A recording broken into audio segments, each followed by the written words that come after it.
All right, the time has come to open this thing up. Flashforge 3D printer. All right, got our quick start guide here. Thank you card. That's nice. Some instructions, all the typical stuff. Okay, we've got it out of the box now. We've got a ton of stuff crammed in here. Looks like we've got power cables, other tools. Looks to be filament, just enough to probably do some test prints. And we've got her out of the box here. So we will dive into the instructions and I'll make notes step by step for anybody who happens to be following along. That way, if something goofy happens or what have you, maybe this video will be helpful. We're in this together, guys. Starting by getting the display screen flipped around. It's installed in one position for packing and shipping, I guess, and then you have to take off these screws to reposition it. Kind of smart. And it just kind of slides into place once you flip it around.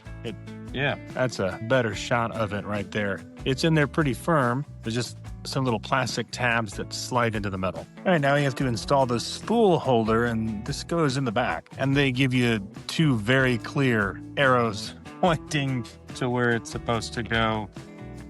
I think they're trying to make the thing idiot-proof, which fair enough. You kind of have to push the machine screws in at this step, but it wasn't too. Make sure this tab thing here is up. All right, now we've got to install a filament guide tube into the extruder. They make this part pretty obvious for you. That's gonna go right in there. And then this guy just has to go right in there into the extruder, like so. And now there are 4 screws that lock the build plate into place, 2 in the back, 1 on each side. And there are yellow arrows pointing to them. I don't know how you'd miss that, but in case you did, you needed somebody to tell you. That's where they are. So there's number 1, number 2, 3, and number 4. And now it's saying we're ready for our first print. Yeah, I guess we are. The other half of the manual is in Chinese. So I was thinking we had a whole booklet of instructions ahead of us, but we do not. Pretty simple then. We'll say this setup pretty easy. Not as easy as a resin printer. The resin printer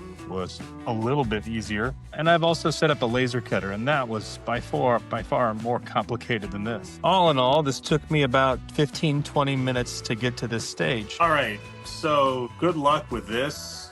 The QR code here, ignore the printer, it's doing its own thing. Yeah, that was not fun. The app was not helpful either. We'll see if that's a problem. I am forging ahead.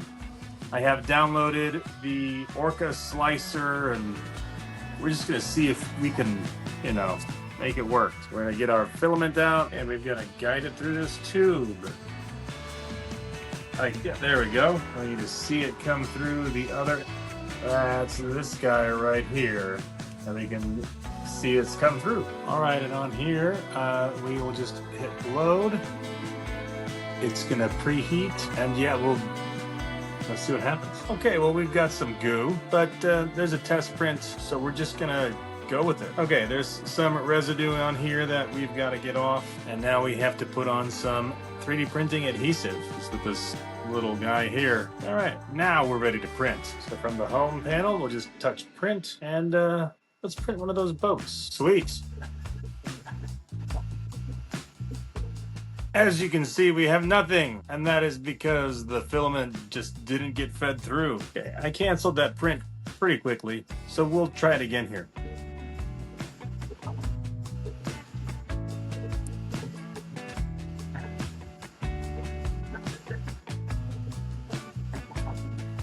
So there it goes. It's a bit of a bumpy ride on this table. More about that in a minute. All right, and we're done. That's that. A little bit of trouble there at the beginning. We probably missed a layer or 2 on part of that as the filament worked its way through. But overall, it did impressively well.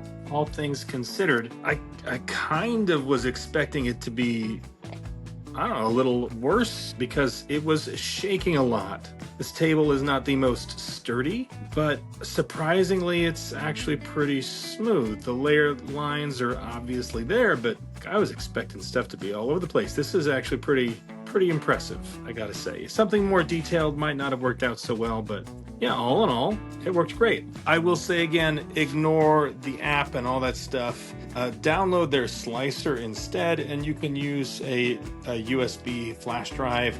It plugs right in here onto the side of the display, and then you can print your stuff from there instead. You just select your USB and it will pull up your files so you can print from there. And on this channel we primarily do Warhammer, so if you just happen to find this video and you're into Warhammer, I'm going to be using this Flashforge 3D printer to do all kinds of stuff. We're going to print some minis, we're going to print some terrain, so subscribe to the channel if that's what you want to see. Otherwise, I appreciate you watching.